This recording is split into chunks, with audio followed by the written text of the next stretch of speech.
지금까지 히브리서는 주로 교리적인 내용을 얘기했습니다.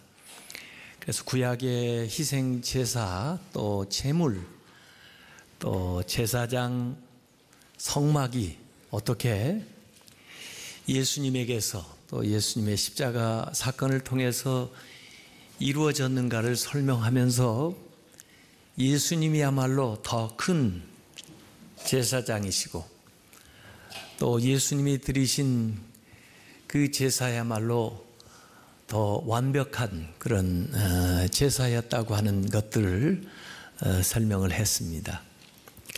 또 그 성소 또 성막에서 있었던 일들은 무엇을 의미하는가 하는 것들을 잘 살펴보았습니다.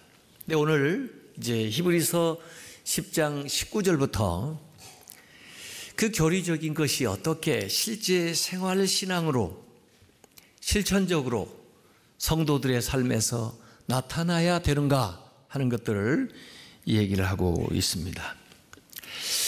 우선 성막, 지성소에 대한 관심들이 많이 있는데 사실 지성소에 나아간다는 것은 참 어려운 일이고 두려운 일입니다.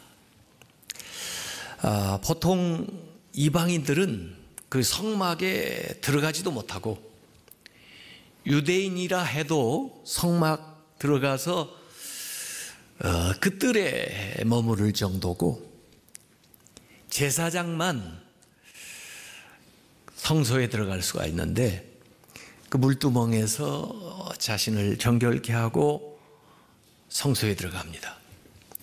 그리고 지성소는 대제사장이 그것도 1년에 한 번 대속죄일에만 제물의 피를 의지해 가지고 지성소에 갈 수 있어요.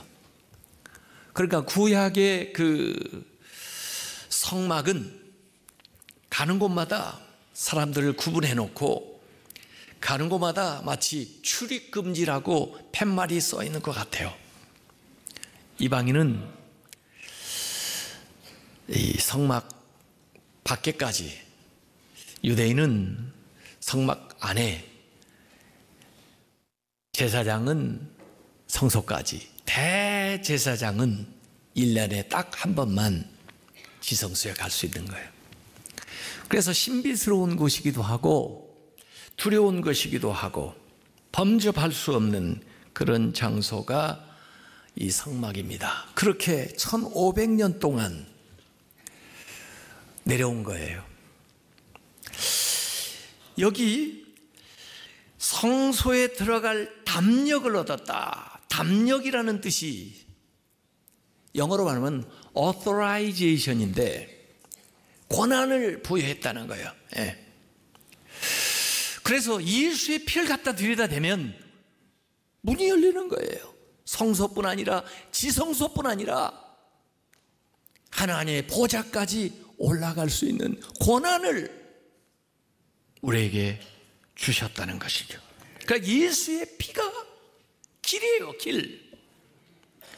그래서 오늘 20절에 그 길은 우리를 위하여 휘장 가운데로, 성소와 지성소를 나누었던 그 휘장을 생각해 보시고 예수님이 십자가에 못 박혀 돌아가실 때 그 휘장이 위로부터 아래로 찢어져서 문이 열렸던 걸 생각을 해서 휘장 가운데로 열어놓으신 새로운 살 길이요, 휘장은 곧 그의 육체니라.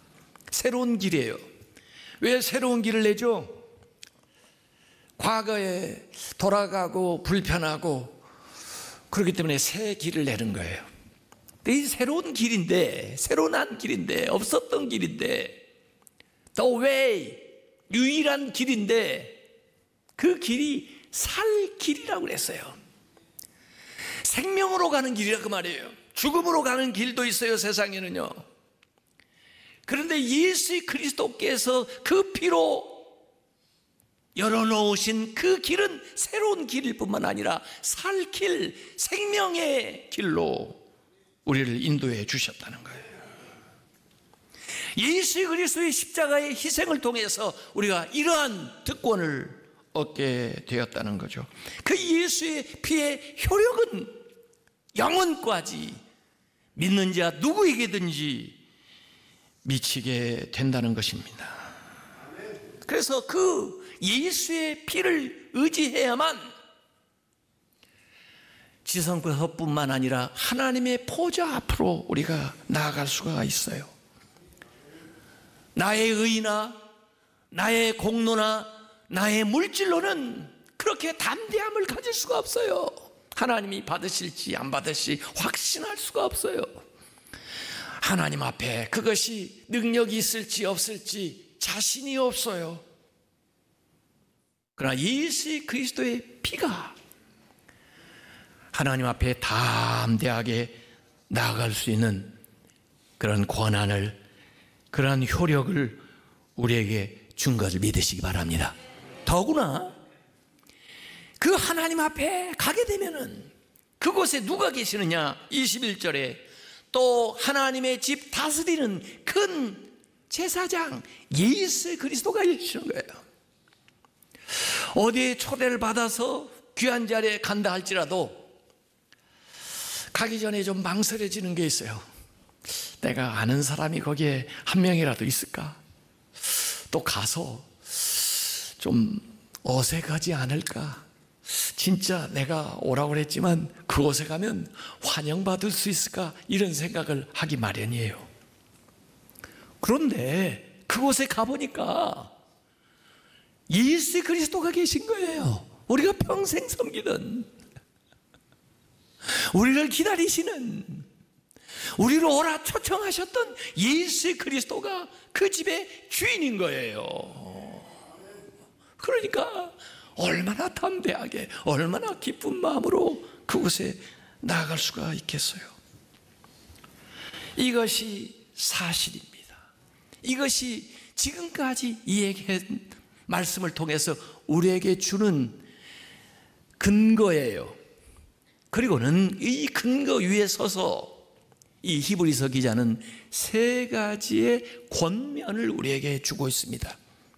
그래서 이 세 가지 권면이 청유형 동사로, 청유하는 거예요. 뭐뭐 합시다, 하라 명령이 아니라 뭐뭐 합시다 이렇게 권면하는 동사가 22절, 23절, 24절 세 번에 걸쳐서 나옵니다.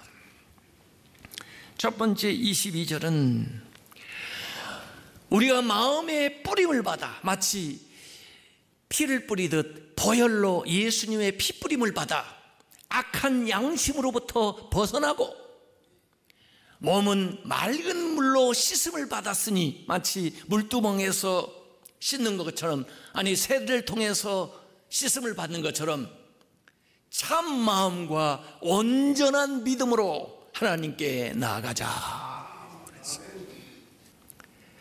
그래서 창세기 12장에 아브라함이라는 사람을 선택해가지고 이제는 그에게 믿음을 주시는 거예요. 믿음. 그래서 그 믿음을 통해서 하나님을 알게 되는 거예요. 믿음을 통해서 하나님의 뜻을 행하게 되는, 그래서 믿음을 통해서 하나님이 계시다는 것을 알게 되는 거예요. 그리고 그 믿음을 통해서 이 악한 양심이, 부패했던 양심이 치유되기 시작하고 변화되기 시작하고 선한 양심으로 바뀌어지는 거예요.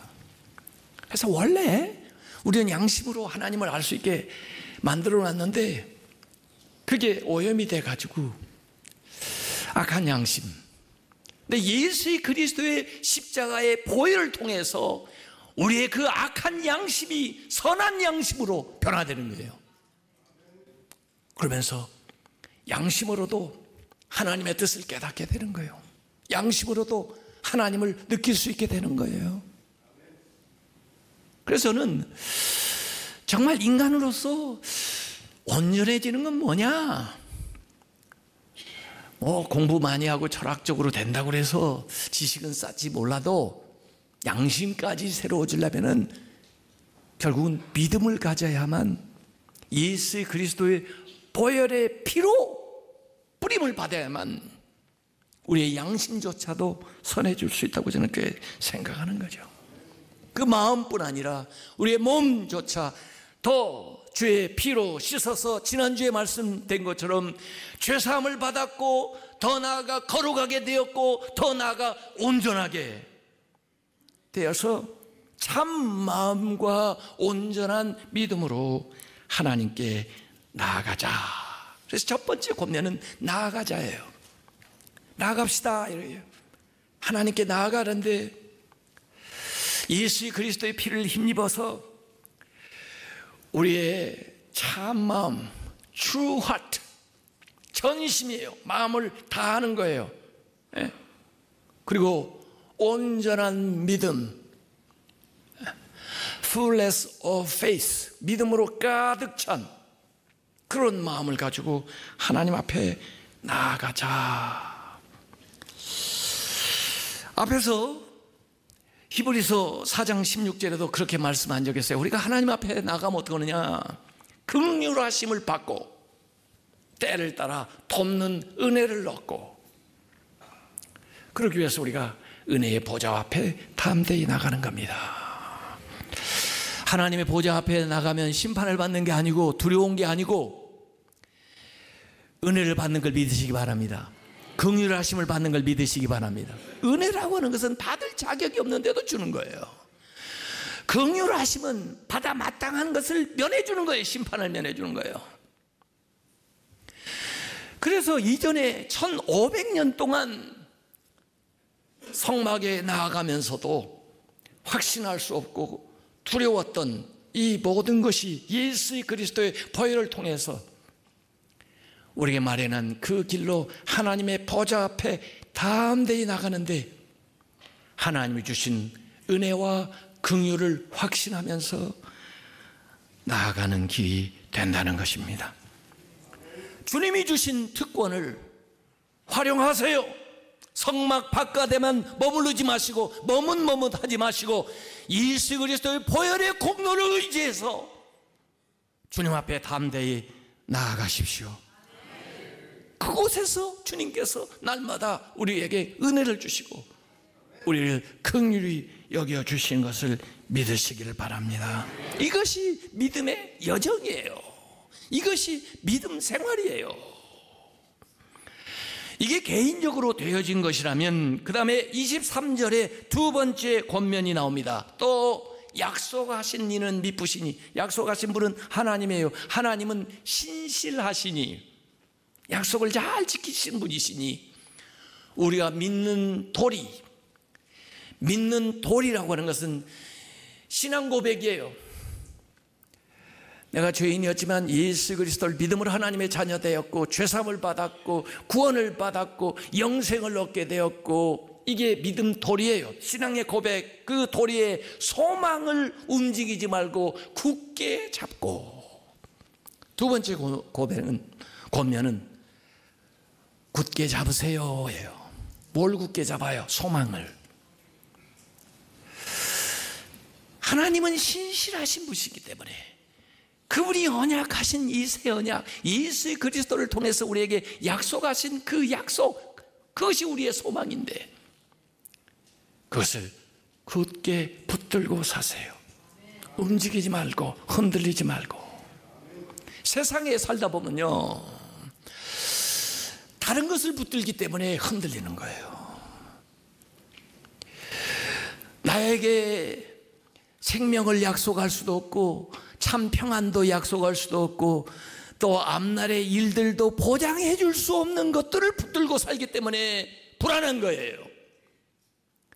그것이 물질이 됐든, 그것이 자녀가 됐든, 그것이 어떤 사회의 지위가 됐든, 그것이 어떤 권력이 됐든, 움직이는 것들, 보장해 줄 수 없는 것들, 변하는 것들을 붙들기 때문에 소망이 없는 거예요. 신실하신 분, 그 약속, 그곳에 소망을 두고 그것을 굳건하게 붙들고 살아갈 때 흔들림 없는 인생을 살아가는 것을 믿으시기 바랍니다. 우리의 신앙이 말로의 고백이 아니라 더 나아가서 우리의 삶을 통해서 실천적으로 우리가 믿는 바들을 굳건하게 붙들고 나아가라 하는 것이 두 번째 권면이에요. 세 번째 권면은 24절에 나옵니다. 이것은 공동체 생활에서 우리가 실천해야 되는, 믿음은 개인적인 측면도 있지만은 공동체 생활 속에서 실천돼야 되는 게 24절에 나오는데, 서로 돌아보아, 서로 살피라는 거죠. 사랑과 선행을 격려해라. 서로 격려하세요. 나아가세요. 붙드세요. 격려하세요. 사랑으로, 착한 행실로. 혼자만 믿음 생활을 할 수가 없어요. 또 내 안에 있는 이 내면의 거룩함이 삶을 통해서 행동으로 나타나야 되는데, 서로 서로를 돌보는 것, 서로 서로에 대한 관심을 갖고 살피는 것으로서 우리의 개인적인 믿음은 공동체적인 신앙으로 발전되어야 되는 거죠. 신앙생활을 우리가 유지하는데 혼자 하나님을 잘 믿는 것 같아도요, 이 교회 안에서의 사귐이 없다면은, 서로 격려하고 돌보지 못한다면은 그 믿음이 얼마나 가겠어요? 어떻게 그 믿음을 유지해 나가겠어요? 그러게 여기 권면하고 있는 거예요. 원래 그 성막이 타버나클, 거기가 무슨 거룩한 장소이기도 하지만 다른 대목에서는 회막이라고 표현한 적도 있어요. 성막, 거룩한 장소, 또 회막이라고 표현하는데, 회막이라는 뜻은 미팅 플레이스예요. 만나는 장소라고요. 뭐이 만나요? 하나님과 우리가 만나요. 제사를 통해서. 또 우리가 우리끼리 만나요. 그래서 거기서 속죄 제사만 드리는 게 아니고 화목 제사도 드리는데, 이 화목 제사는 하나님께만 드리는 게 아니고 그 제물을 같이 나누어 먹어요. 그 안에서 코이노니아가 이루어지는 거죠. 그러니까 예수 그리스도는 우리를 위해서 속죄의 제물이 될 뿐만 아니라 우리를 위해서 우리가 그리스도 안에서 하나님과 교제하고 우리가 서로 사귈 수 있게 만든 거죠. 그래서 그리스도 안에서 모이는 것을 힘써야 된다는 거예요. 그런데 이 히브리서가 쓰여졌을 때 모이기 힘들게 만드는 것은 뭐였을까요? 그 당시는 믿는 사람들을 핍박하던 시대예요. 핍박하니까, 핍박해서 모면하려면은 믿는 사람들이 모이는 장소에 가지 말아야 돼요. 믿으면서도 믿는지 안 믿는지 표시를 안 해야 돼요. 그 당시는 핍박을 받는 시대니까 예수를 믿게 되면은 직업이나 일상생활에서 제한을 받아요. 어려움을 당해요. 그렇기 때문에 신자라고 하는 것을 밝히지를 않을 가능성이 많아요. 그래서 모임에 오지를 않는 거예요. 그런데 그렇게 한 번, 두 번 안 오다 보면은 결국 그것도 습관이 돼가지고 영영 멀어져 버리는 거죠. 그래서 제가 우리 교역자들 보고 당부하는 것은, 주일에 결석하는 분은 그 주간에 반드시 전화를 하든지 찾아가라고 그래요. 여러분 좀 귀찮은 분들 계시죠? 네. 그게 제 지시사항이에요. 왜 그런지 아세요? 특별한 일이 있어서 물론 한번 빠지죠. 그런데 그 다음 주에는 더 빠지기가 쉬워져요. 그 다음 주에는 더 빠지기가 쉬워져요. 그 다음 주에는요 더 빠질 이유가 생겨요. 그것도 습관이 된다니까요. 그러다 보면 영영 떠나는 거예요. 교회에 교정만 남겨있고 사람은 온데간데 없는 거예요. 제가 얼마 전에 북유럽을 갔다 왔어요. 스웨덴, 노르웨이, 덴마크 이런 데는요 90%, 95%가 특별히 종교개혁을 이렇게 하고 루터 교파의 교인들이에요. 전 국민의 90% 이상이 기독교인이에요. 우리는 25%도 안 되는데. 예. 그러면 주일에 그들이 교회 얼마나 나갈 것 같아요? 95% 국민이 돼도 주일에 교회에 나가는 사람은 3% 미만이에요. 그거 신자라고 말할 수 있어요? 물어보세요. 당신 신자입니까? 저 크리스찬입니다. 저는요 5대 6대 그 조상부터 계속 신자입니다. 저 죽으면요 천국 갑니다. 그러면 교회는 몇 번 나가시나요? 글쎄요, 금년에 한 번도 못 갔는데요. 1년에 한두 번 갈까 말까 하는데요. 아마 제가 죽으면 반드시 교회에서 장례는 지내줄 겁니다. 왜냐면요, 제가 교회는 못 가도 헌금은 꼬박꼬박 보내고 있거든요. 그런 실정이에요. 한국도요, 지금 교회 안 나가 가난한 신자가 많아지고 있어요.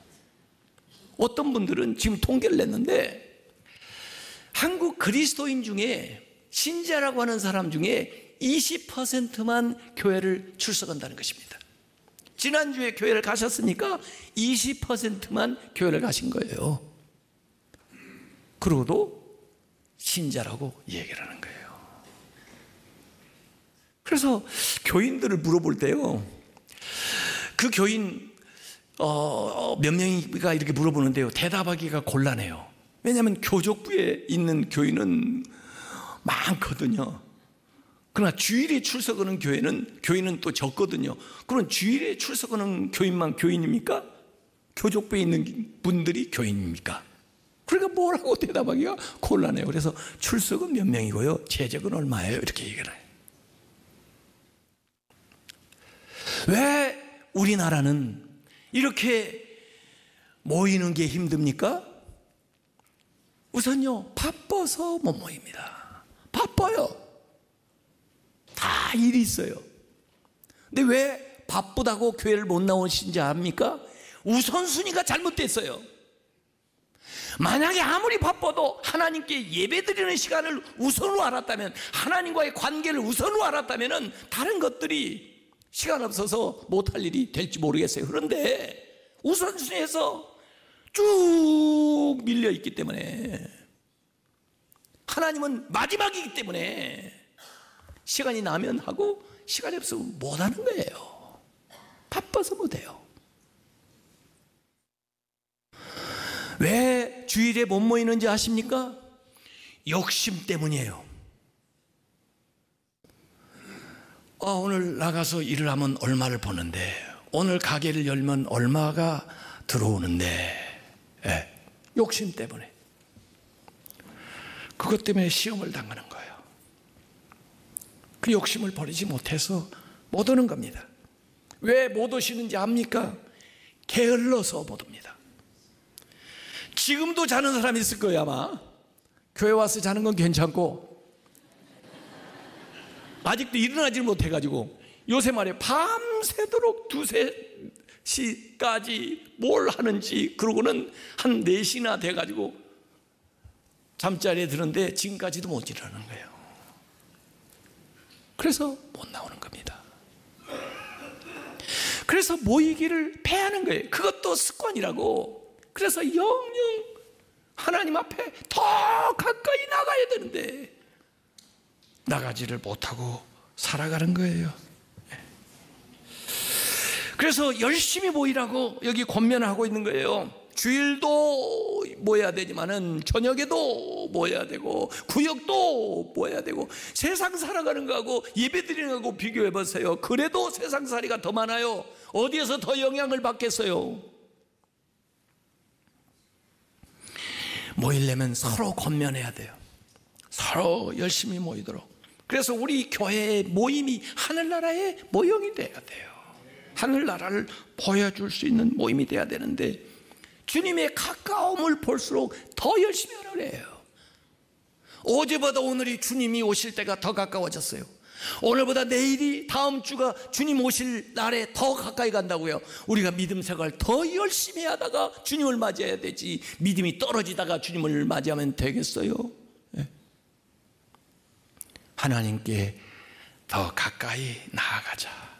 이전에 나가고 싶어도 두려워서 나갈 수가 없었고, 자기는 감히 거기에 갈 수 없는 신분이라 나가지를 못했는데, 예수 그리스도의 보혈로 담대히 나갈 수 있는 그런 길을 우리에게 열어주셨고, 또 우리를 초청하시면서 언제라도 주님의 보좌 앞에 나와서 은혜와 긍휼하심을 힘입게 되었는데, 우리가 나가지 않는다는 건 문제가 많아요.